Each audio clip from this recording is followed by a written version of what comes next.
I mentioned HPAs. I mentioned them as high payoff activities. Too many salespeople spend too much time on too many things that don't contribute to getting deals done. And when I'm working with a company, I try to figure out with them what are the real high payoff activities. For me, I make sales real simple from an internal standpoint of the company. Win new customers or grow the ones you have. And so what activities are you working on that either do one of those two functions? If what you're working on doesn't contribute in some way, then you shouldn't be doing that. Maybe it's necessary, but you could outsource it in some way to somebody else. There's a very important number for your listeners to jot down, and that is 168.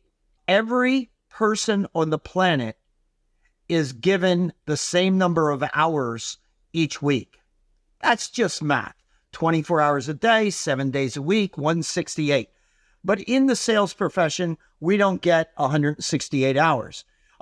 If you read and study what's in your best interest to live a long, healthy life, you need about 8 hours a day of sleep.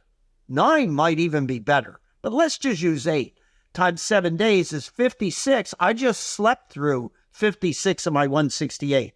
We got to eat.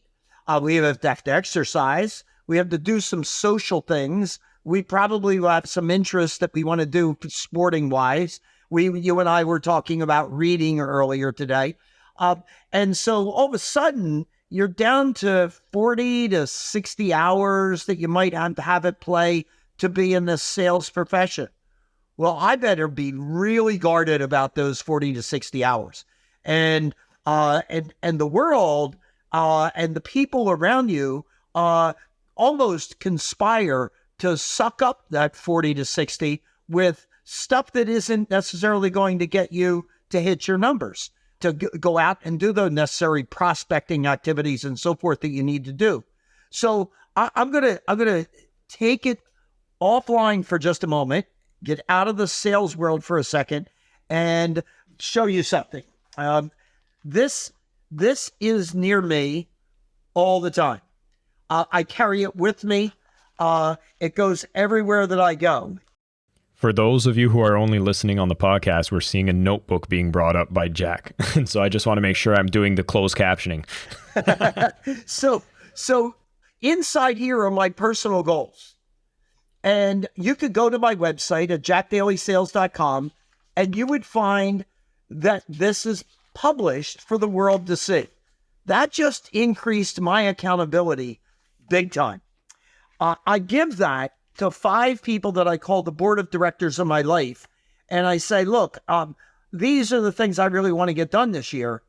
And about 4 times a year, just call me up and go line by line and see if I'm doing what I said I was going to do. So that's 5 people, 4 times a year. That's 20 times a year. Somebody's calling me out on what I said I was going to accomplish. Now, inside this notebook is actually a calendar.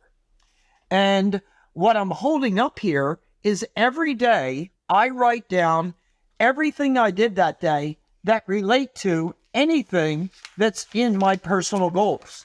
At the end of every month, I have my HPAs, high payoff activities of my life, and I put a monthly total, and I have a month by month accounting as to how that's going. And I can look at where I was last year for a month to month, year to year lookup.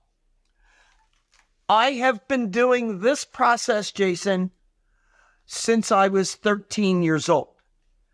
I have 61 years of these logs. That's what I've been doing on the personal side of my life.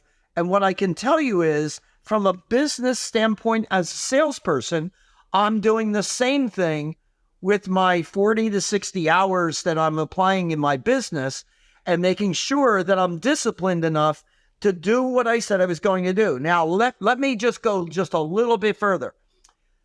I talked about my incredible relationship with my wife, Bonnie. And she was a gourmet chef. There's not a restaurant that I can remember eating in that was better than whatever I was served at home. She was a stay-at-home mom, and she took care of their 2 children and me. And some nights she would spend 3-4 hours just to cook a meal for us. But the number of times that at 3 o'clock in the afternoon, I would call her and say, I'm really sorry, but my day was shot with putting out a fire here and putting out a fire there. And I've only gotten halfway through the things I said I was going to get done today. And so just put that into the fridge and I'll mic it up. And I know that's terrible, but I can't go home today without getting through the things I said I needed to do in order to be successful as a selling professional. That's discipline. Do what you say you're going to do, when you say you're going to do it, whether you want to or not. That's self-discipline. Now, when I said, hey, I may not be the best salesperson out there that I compete, I may not have the best product, I may not have the best price, I may not have the best service, but I'm going to be pretty high in my industry as a salesperson because I do the things that most people aren't willing to do. They're not willing to make that phone call and stay and chop through the list. They don't have the discipline of allocating throughout the day all the things they need to do in order to be successful. They don't have an annual plan. They don't have it broken down by quarter, by month, by week, by day. I do.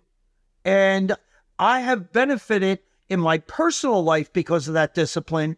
And I have benefited massively on the business side. And what a beautiful thing to take my clients and to take my salespeople into a level of revenues and income that they could never, ever have ever imagined them being in because they adopted the proven systems and processes that are all structured around discipline.